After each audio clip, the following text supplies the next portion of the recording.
ওসমান হাদিকে খুন করেছে কারা? ওসমান হাদিকে খুন করেছে সে বিপদগামী তরুণ। মাসপিকা বাংলাদেশের প্রশাসন কি করছে? বাংলাদেশের প্রশাসন ওসমান হাদির খুনিকে এখনো ধরতে পারেনি। 24 ঘন্টার মধ্যে সেই ওসমান হাদির খুনি প্রশাসনকে বৃদ্ধা আঙ্গুল দেখিয়ে দেশ থেকে পালিয়ে গেছে। মাসপিকার এই প্রশাসন এখনো বসে আছে। মাসপিকার ওসমান হাদি একজন প্রার্থী। মাসপিকার আমরা বলতে চাচ্ছি যে যেখানে প্রার্থীর কোনো নিরাপত্তা নেই সেখানে একজন সাধারণ জনগণ, এই গ্রাম বাংলার জনগণের নিরাপত্তা কোথায়? মাসপিকার আমরা বলছি প্রশাসন ও নির্বাচন ব্যবস্থাপনা নিয়ে। মাসপিকার বাংলাদেশের প্রশাসন ব্যবস্থা এতটাই মজার, বাংলাদেশের প্রশাসন ব্যবস্থা হচ্ছে জাদুকরি মঞ্চের মতো। এখানে ভোটাররা না গেলেও ভোট আগে একলাই চলে যায়। মাসপিকার বাংলাদেশের নির্বাচনের ব্যবস্থা নাই, কবর থেকে উঠে মানুষ এসে ভোট দিয়ে যায়।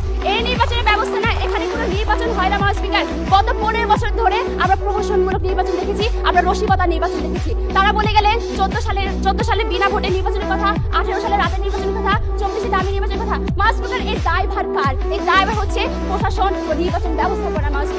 মাসপিকার এই যখন দেশের নির্বাচন ব্যবস্থাপনা এবং প্রশাসন, তখন 4 কোটি তরুণ কেন 40 কোটি তরুণও এই দেশের কোনো উন্নয়ন করতে পারবে না। মাসপিকার আজকে সরকারি দল এই 4 কোটি তরুণদের জয়গান দিয়ে যাচ্ছে।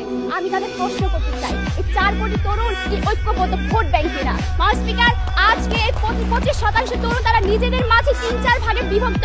কেউ জামাত সমর্থন করে, কেউ বিএনপি সমর্থন করে, কেউ আওয়ামী লীগ সমর্থন করে, এমনকি এদের মধ্যে অনেকে আছে নির্বাচন পর্যন্ত আগ্রহই নাই। সুতরাং এই ক্ষুদ্র এবং বিভক্ত গোষ্ঠীকে আপনারা কিভাবে আগামী নির্বাচনের নিয়ামক দাবি করেন তা পরিষ্কার করে দিয়ে যাবে।